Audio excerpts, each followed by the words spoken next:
Hi, I'm Daniel Mullen and you're watching Purebred Reds, Adelaide United Fan TV. G'day guys and welcome to the Purebred Reds, Adelaide United Fan TV. I'm your host Ellis Gelios. We're in the studio today to preview our club's first ever game against the new expansion club this season, Western United. And I'm joined in the studio by Chris Adams from the Red Army, Purebred Reds, and basically anywhere that an Adelaide United fan platform runs. Chris Adams, how are you, my son? Thanks for having me on, mate. Good to see you, Kristo. What's going on? Some of it good, some of it not so good. But we did win last week, which was nice, relieving, I guess. I wouldn't say a papering over the cracks win, but not the most convincing display. But we stopped the rot, and that is the main thing, really. And we can now prepare to head over to Victoria to play Western United. It's going to be a big game this Sunday. We're going to do a bit of a preview, mate. You keen? Yep. Cool. So before we get into it, just want to discuss an event that's coming up. It's Melbourne Victory away in late February. It's the 29th, I believe. It's a Saturday. Saturday night, yep. Yep. So it's our only trip across the border to play Victory this season. It's one that everyone should get around for, provided they can get out of Adelaide for the weekend, and the Red Army are making the most of it, as they should. Do you want to just tell us what's on offer? Yeah, absolutely. It's our official tour of duty for the season. Victory Way is always the tour of duty, but we're marketing it as that. Red Army can offer a 15% ticketing discount, and always it's a great game, especially being the only time we're playing Victory in Melbourne this season. Crafty Squire pre-game from 3 p.m. It's going to be a big day, so make sure you're there, really. That's all I can say. All full event details are on the Red Army's Facebook page.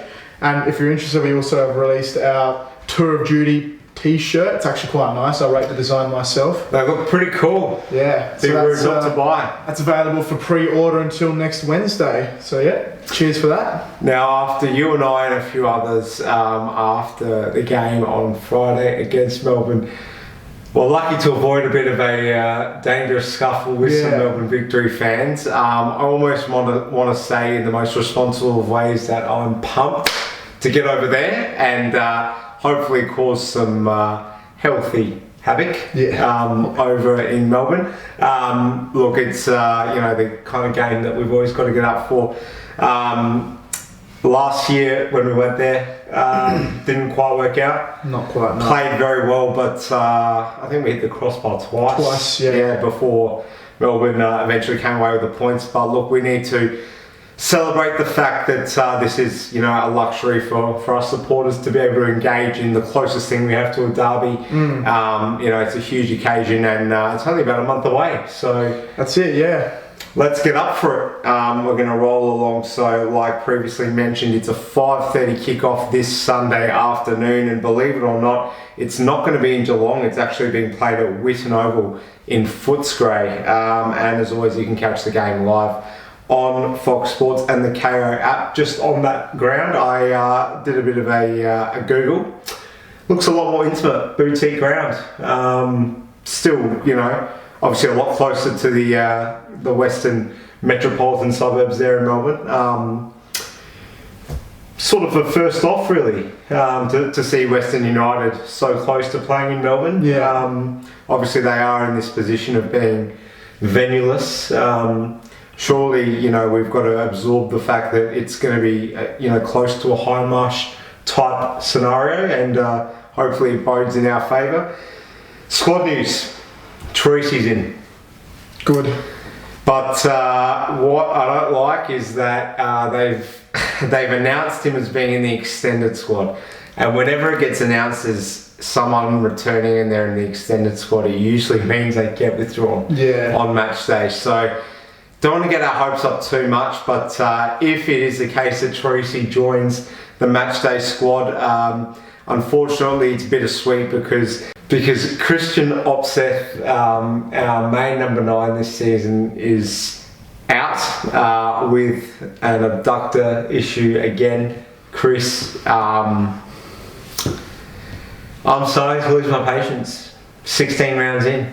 And again, he cannot pull up. We're going to talk about that later on in the preview.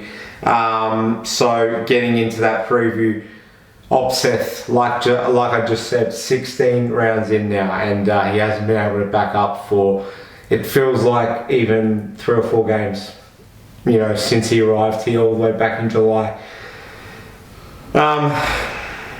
Yeah, I don't really know what to say at this point. How long are we giving him to stamp his mark on this squad? Because we're at the halfway point of the season, we're over the halfway point. It's just not good enough. I'm sorry. I don't really.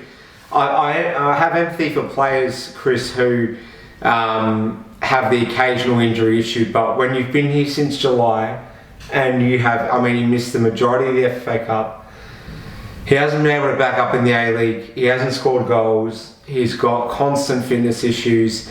David Scarcella, when he was sitting right where you are a few weeks ago, made the very good point that when you're under 30 and you've been in Europe your entire career and you can't get a club anywhere, that is telling. And this guy, if you can believe it, is here to replace Baba Diawara, who we shipped out for these exact reasons. I want to hear your side of it. How thin is your patience wearing? I'm a very sympathetic person when it comes to players with injuries. Because you've had plenty. Because I've suffered like every injury under the sun as a player myself. But I can agree that now my patience is starting to sort of run out. I didn't actually realise until only maybe half an hour ago that Opseth was actually out of the squad with another injury. I just quickly scrolled through the team lists and I saw Troisi in, but I didn't really, maybe it was just selective vision, if that's a thing. I completely overlooked the fact that Opseth was out. Yeah. But I was actually going to reference David Scarcella's comment that it is actually, there are warning bells ringing when a player of his age, like 29 years old when he signed for us, was not able to get a deal in Europe. And that is actually a little, I never looked at it that way until he said it. And now I'm starting to think, okay, well, he's missed, as you've said, so many games. And when you miss so many games as a player from injuries, you just can't get any sort of momentum. And that's what we've seen. We've seen him come in and out of the squad. His best sort of spell of momentum was when he scored against the Mariners. 2 games. That's one of them. And then victory, where I thought he was fantastic against victory. Nailed it. Didn't score that day against victory, but he did hit the post that led up to McGree's first. He led the line very well. Yeah, he did. Definitely. But those are the only 2 occasions where I personally can think, okay, he's shown a glimpse of why he was brought here. What I want to just go back to, you referencing the fact you've had plenty of injuries yourself, and so naturally you feel sympathy for players that have to go through it. This is the difference here, right? So these are professionals. When you get injured, whoever your coach is or whoever the physio is says, right, Chris, here's your injury, now go deal with it. Go get fit, do this, don't do that. Here's a list of things you should diet on. Here are the loads you should do once you get told that your injury is healed. Good luck. In a professional football club, they are looked after from the beginning. Okay, they have support staff doing absolutely everything, working overtime to get them fit again. So when they continually break down, I'm sorry, but it's not the same thing.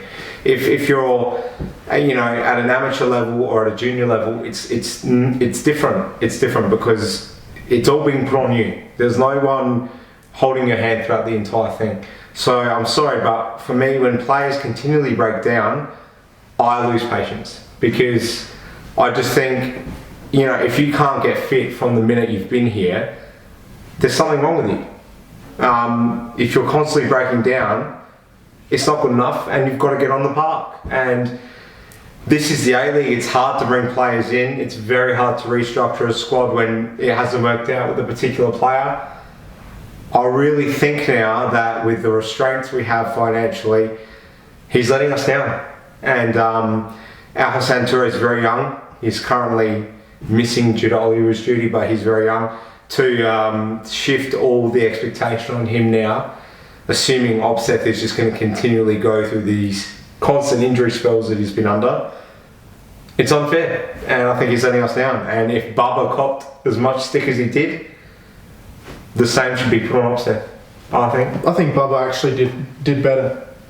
Bubba scored when he was on the pitch. Exactly. And, Opseth hasn't done that the whole way, but, when you haven't even barely started 2 games in a row. Well, one thing that greatly frustrated me just in the past week is that Opseth has had like a few weeks of training, first team training. He's come off the bench like 1, 2, maybe 3 times before getting his start against Victory, and he looked extremely off the pace. And look, as I've said, Ellis. You are getting frustrated. So am I. I'm always a more sympathetic person, but in saying that, he looked like he just didn't fit into the team, and that makes me believe. We go back a month or 2 ago when he played Melbourne Victory, where he looked so on the ball, and now he's had like 3 or 4 weeks training, full team training, coming off the bench. Now he gets his start, and he looked like he didn't want to press. He really didn't hold up the ball that well, apart from like a couple of moments where he rolled Donachie quite well. He looked unfit, and now to put it like this, now hearing that he looks unfit against Melbourne Victory, and he's injured again, and he's going to be missing the game against Western United. How fit was he?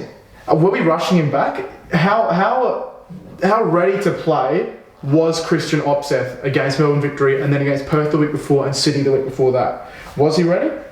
We won't know. But I'm going to pose the question now: has he been rushed back into it? We've had Toure out on Ollie Roo's duty. Blackwood has been moved up and down the pitch, and he's had a couple of injury problems himself. We need somebody. Hasn't really performed. We need somebody like Opseth, and with also McGree out, that meant that Blackwood had to go drop down into a 10.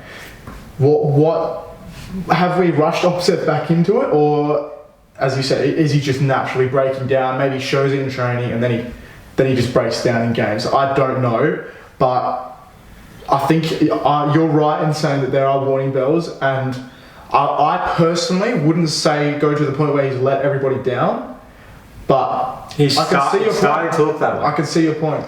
And if it is going to emerge that he hasn't been the right fit and he's got body issues and keeps breaking down continually, the heat has to be turned up on Djite. I'm sorry, because it's Djite's signing. He went out and got him, and it hasn't worked. And at this rate, we're probably better just re-signing Bubba. At least he knew the club, at least he knew the players, and he had a track record of scoring goals when he was on the pitch. I'm running out of defences already. We're in mid-January, we're in late January, and he's been here since last June, and he can't get on the pitch for more than 1 game in a row. It's absolutely not good enough. I'm sorry, it's just not. And you can only blame the climate and hard pitches for so long. We're about to run out of games this season, and he has not mounted together a run of games where he started and performed, and he's been the biggest import signing this season. So you can be the biggest apologist in the world if you like. You're looking right now like you're running out of defences. I don't care who you are. So there's my 2 cents. Anyway, we move along. So sticking to the same sort of issue, Toure is on Ollie Roo's duty, which means that we are very, very likely to see George Blackwood playing the number 9 again. I don't know how much energy I have for another rant to back that one up, but we're in the 3rd straight season of seeing George Blackwood leading the line for this team. How? We don't deserve it as a fan base. I'm sorry, but we just don't. There was a point where I was willing to sort of back George last season because Bubba was, so highly paid and always out, and George was, I felt, doing his best, and a lot of people getting on his back. And I actually gave him the benefit of the doubt and just said, look, let's just see how it goes. And he did score a few goals last season. But it's becoming clearer and clearer for mine that he's just not a striker. He's not the solution, and sadly, I think it's drawing to that point where you've got to start really questioning what value he actually brings to the squad. And yet we're still seeing this guy lead the line for us. We're going back to 2017-18 Marco Kurz. I've seen George Blackwood leading the line in this team. It's just absurd. Is it not? I don't think we have much of a choice at the moment, mate. We don't, but like it's just bizarre that we're in this situation. Well, it's bizarre, and it's just unlucky. Like, Touré's out on Oliver's duty. Opseth, as we've already discussed, is injured. Yengi, who was getting minutes in pre-season and was set to start in the FFA Cup round of 32 against Melbourne Knights if he didn't get injured, is out with a serious knee injury. But I mean, he's an unknown quantity, so we're not going to bang on. He's an unknown quantity, but so was Touré before we played him. Who else do we have? Do we promote like some reserve striker to play? Because what else? I'm gonna defend George here. I'm gonna say who else leads the line? I don't ever want to see Ben Halloran lead the line like he did last season. That's nothing against Ben Halloran. I like him. I've defended him all season. I think he's a great player, but he's a right winger. He's not a striker. Okay? Who do we have to lead the line? Do you put McGree there? No, you don't, because McGree is maybe James, if he can get on the park. He played there for victory on occasions. That's if he's even in the squad. If he even gets to pass a fitness test on the day. But geez, I mean, look, don't take this as me just unleashing on Blackwood. It's more just like, how is the situation that we are still relying on him? Well, it's frustrating that we're in this situation again, because you would have thought that maybe I wouldn't say we didn't learn from last season, because it's not the right word, but we were in this exact same situation where we had Blackwood with a collarbone, Baba Diawara with a knee injury, and Stamatolopoulos with a quad injury, all out injured. And yet we find ourselves with not 3 but 4 strikers this time, and one's fit. Yeah. Absolutely incredible. It's frustrating. Any fan is frustrated to see. I don't like to take pop shots at individual players, but it's just very, very frustrating to see that we're in this situation again, because you would have thought that there was potential to avoid. I think what's most frustrating is just you look at Victory. Toivonen's out for 4 weeks. Before that, he's scoring goals for fun, and then he gets subbed on for Victory in their ACL qualifier the other night, and just bangs one in from outside the box, and it's like, okay, problem solved. Ola's back. For us, it's like, Jesus Christ, like, who is the number 9, and is it just becoming a curse? Like, who can we rely on to lead this line going forward? And not continually just bury our heads in our hands, because no one can get fit, no one can carry the mantle. Al-Hassan Touré, for me, at this point, I'm going to be honest, I'm going to make the call right now, and I don't care if it comes back to bite me, because I'm going to go out and make the call. I'd rather just play Al-Hassan up there for the rest of the season. He's 20, or is he 20 or a bit younger? 19. Turning 20. He's signed a long-term contract. He's the future. I'd rather just play him. Like, I don't see Kristian retaining place in this squad beyond the end of this season. At this rate, happy to be proven wrong, but at this rate, it doesn't look good.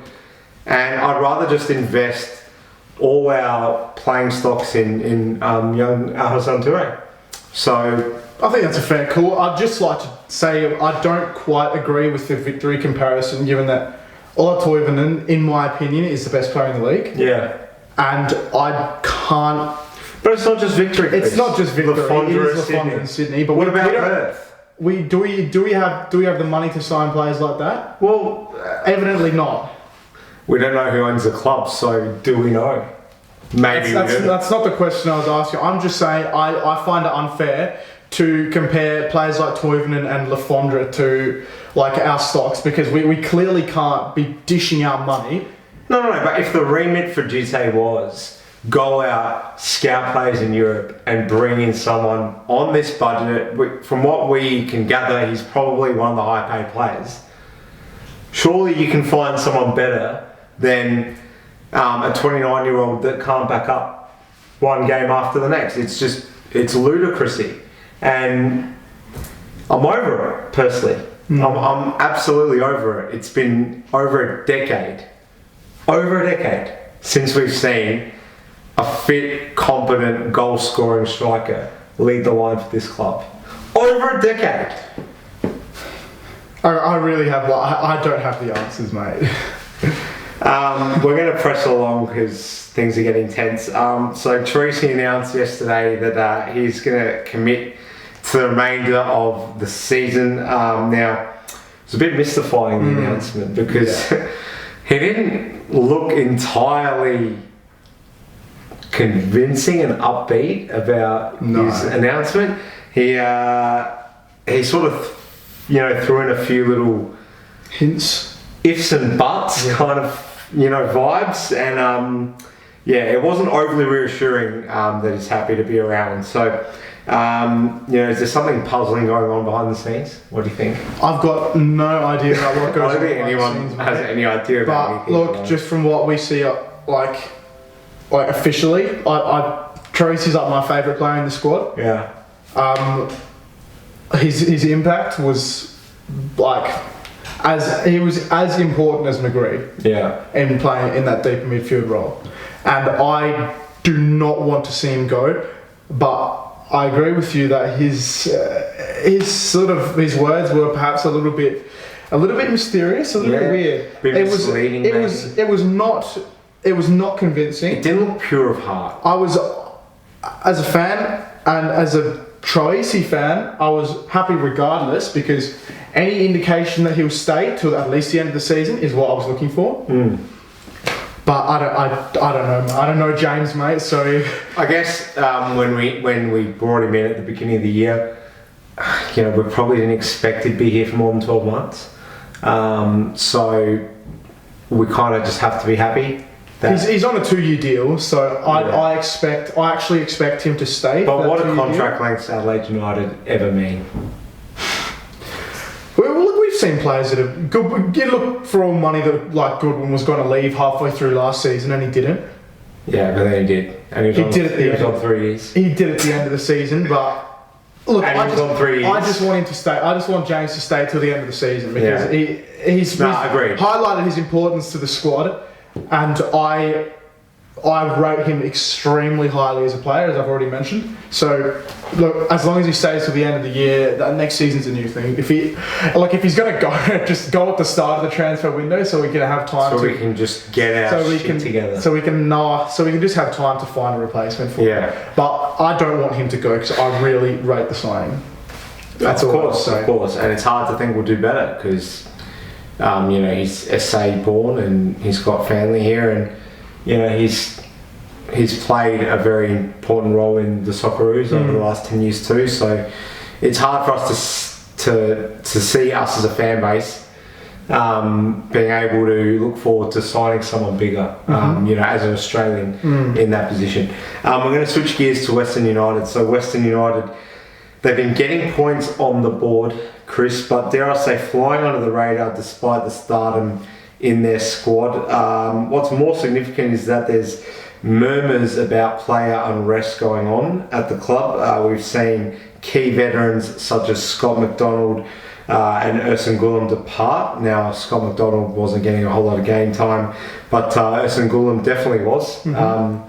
Along with them, assistant John Hutchinson has departed and gone to America, and there's very increased speculation that John Anastasiadis is strongly considering leaving to join Ange Postecoglou at Yokohama Marinos. I know they've impressed in big patches this season. I know they've got absolute ballers in this team like Diamante, Panayotis, Berisha, There's a lot of handy players going around in that team, including some of the young Australians. But despite the fact they've put teams to the sword this season, won games, then gone on sort of unconvincing runs, and then corrected it again in convincing fashion, is this almost the best time to be playing them? I mean, I know they swept aside the Mariners last week, 3-0, but gee, I mean, there's all this talk going on. I've been listening to some podcasts, and people are putting in their 2 cents about the fact that there's a lot of unhappiness going on at Western United. And apparently the club itself is in strife because there's something going on with a lot of, I don't know, like disagreements about where they should be playing, and they look to be in a bit of strife from what I'm hearing off the pitch. So is it the best time to be playing them? Potentially, yeah. I don't know if Diamante is injured or not, because he hobbled off against the Mariners after like 20 minutes. But if he's out, then that's a plus for us, I suppose. But I just think that talking about their internal issues is like, I'm gonna have a go at the A-League, the FFA here. Why on earth were they one of the expansion clubs? Well, I mean, when you've got like established clubs, I think it was money. Like Wollongong Wolves, who are dying for an A-League place, or Canberra, who would be brilliant. I think it's money. Yeah, you're right, but I just think that when you look at building a club from the ground up, just based around money, they have like a ridiculously small fan base. Clearly internal issues. Clearly it's not all going well. They just seem to me like a useless club. I'm sorry. I know they're doing reasonably well. I just can't get around them. They're like half retirement home, half sort of academy, to put it like that. But they haven't done the deal, the business on the field in recent weeks. Even though they've been getting a couple wins here and there, then they've sort of had really shockingly bad losses, bad performances. I don't think this is a bad time to play him, to be honest. I can agree with where you're coming from. I'm not going to be as hard on them as you have, but I would have had other clubs in there over them. That is guaranteed. But we don't want to bash them too much because we don't want to get them gearing up. I think Barisha will watch this video actually. Mate, who knows what Barisha watches in his spare time. But we don't want to incentivize them anymore to give us a hiding. Now, how do you approach this game from a United perspective? We saw Gertjan, and we talked about this in our fan cams. We saw Gertjan change things up a little bit. We certainly weren't sort of guns-ho, just taking the game on at all costs, free-flowing against Melbourne. We're a lot more measured. Chose when to commit. And we saw a lot of long diagonal switch balls and more pragmatism, I think is the word I'm looking for. Do you go with that approach against Western United? They've got a lot of old players in that team. So does he have to think like, well, it worked last week to be a bit more pragmatic, but this week will it almost suit us more to try and get in behind as often as we can, because obviously we have what they don't have, which is pace. Yeah, well, they play a very different style to the way we play, and I don't know if Mark Brown's changed it like in the past couple of weeks, but to my knowledge, they were playing 3 at the back. Yep. With like Connor Payne and Risdon or whoever operating up and down the pitches as wing backs, and I don't think a pragmatic approach like we saw against Melbourne Victory work. I personally want to see us try and use our youthful exuberance and our pace and our, they're a very physical team, I'll say that much. Perhaps us not so much, but I want to see us use our pace, as you said, and try and just cut straight through them, because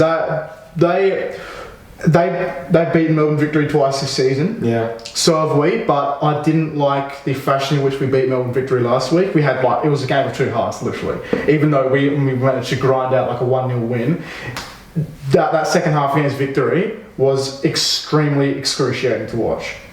And I would like to see us try and we use that game as a basis to build ourselves going forward and to sort of morph back into that style that we were playing and that we saw more at the start of the season. Because I think that's, without trying to, I'm not a master tactician or a coach, but I believe that's the best way we can beat Western United. We're not going to achieve anything by trying to sit back a little deeper and play, long diagonal balls and stuff, because they will just sit and like we've seen. I've seen Western United. They try and sit back and then they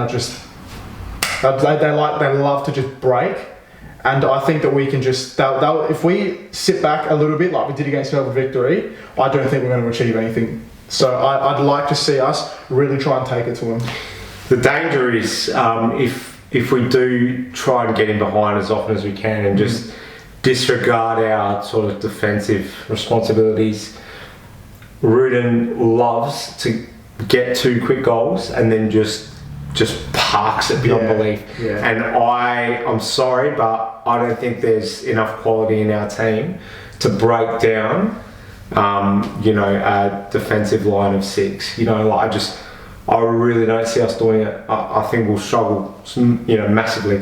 So he's really got to think about it, Gertjan, and he's got to try and outsmart Rudin, which a lot of people have struggled to do this season. So I'd like to trust Verbeek though, because even though we've had a bad run of form, he did outsmart what's his name, Melbourne City's coach in the FA Cup final. Mon Bates, who had a certain style, and there was big mind games going on then, and we absolutely killed him. I'd like to think and trust that Verbeek can pull something out of his from up his sleeve, and you know nice save. You know what saying I was going to go for, but yeah. We've got a bit more to get through, so we're going to press along. So Gertjan, speaking of the man, didn't do his presser last week, and it was pretty funny. I thought it just seeing the Fox footage pan towards him while he was just sitting there just being smug as shit, just I haven't faced up for an interview, what are you going to do about it? And then we saw Djite basically give a very interesting 2 minutes of chat. To quote Djite, that 2-minute chat was as clear as mud. And do you know what?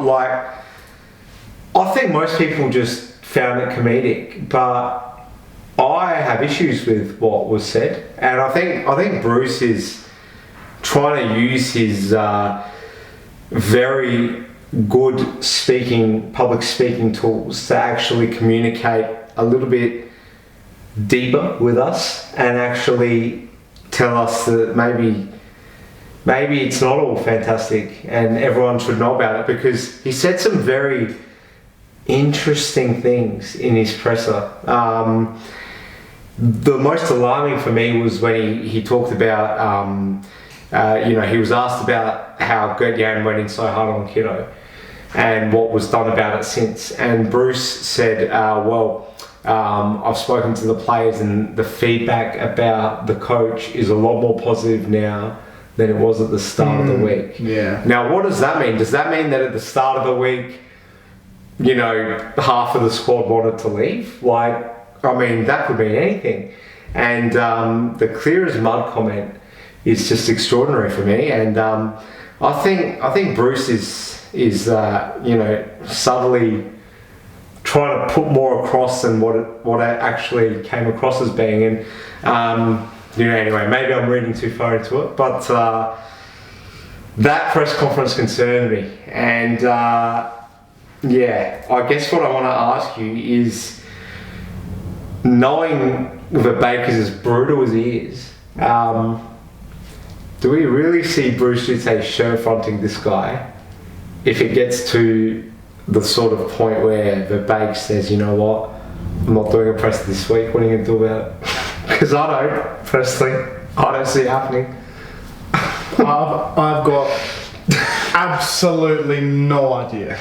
And to be honest with you, I've got nothing to say on the matter. I wouldn't be going anywhere near Gertjan when he's Got steam blowing out of his ears. I've got literally nothing to say. Yeah. Like, if I had the answers, I'd say him. If I had some insight or something that got no compliments or whatever, I'd say it. But I have nothing to add.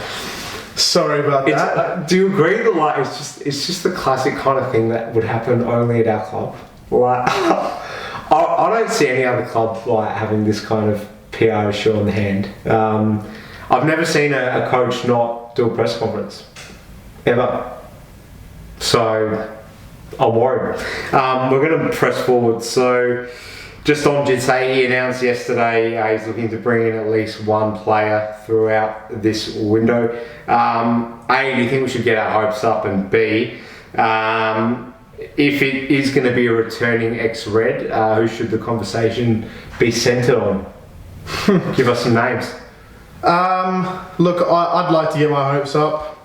I will always be hopeful as a fan of this club, as a loyal fan of United. I really hope we do sign someone.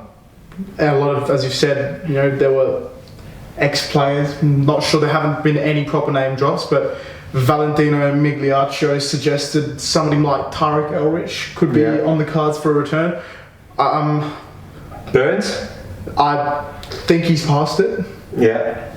Good friend of Bruce Djite. Yeah. Tarek Elrich would...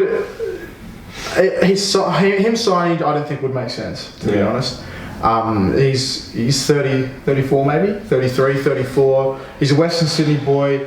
Why would he leave there? Plenty of good reasons, to be honest. Now they got Marcus Babbels out, I think that every player there would be trying to prove themselves to a new coach, and every spot's up for grabs there. So I really don't see him going. But he might just be over that at 34. He might just go, you know what, I had a great time in Adelaide. I just don't think that he would start ahead of somebody like Strain at right back or Maria at left back. Because I feel Maria is a defensive liability, but he offers a lot going forward. And he's still almost a kid. I don't know how old he is, maybe 23, 24. I feel as though he can still perhaps tidy up himself defensive wise. I'd like to keep progressing with him. I don't want to see anybody in that back line at the moment be displaced. Your prediction? I think we'll get over him, to be honest with you. I predicted we'd beat Victory. That's a huge call. And I think we'll at least draw. Well, in saying that though, we haven't actually had a draw all season. No, we haven't. And we've scored in every game except for one. Yeah. I think we'll get over him, to be honest. It'll be a one goal margin perhaps, but I can actually see us winning. I'd like some of what you're smoking. I'm not confident at all. I don't know why, because we did get 3 points last week, but I'm just flat out not confident about getting a result from this game. But we'll see. Fingers crossed, mate. We can only do fingers, toes, earlobes, cross whatever's there to cross. That's it. That's all from us. Make sure you like and share the page. Stay in touch with everything the Red Army's doing as well. And we'll see you next preview, which will be previewing the game against Melbourne City. There you go. So that's next weekend. Yep. Cool. Cheers for watching, guys. Thanks. All the best, guys. Take it easy.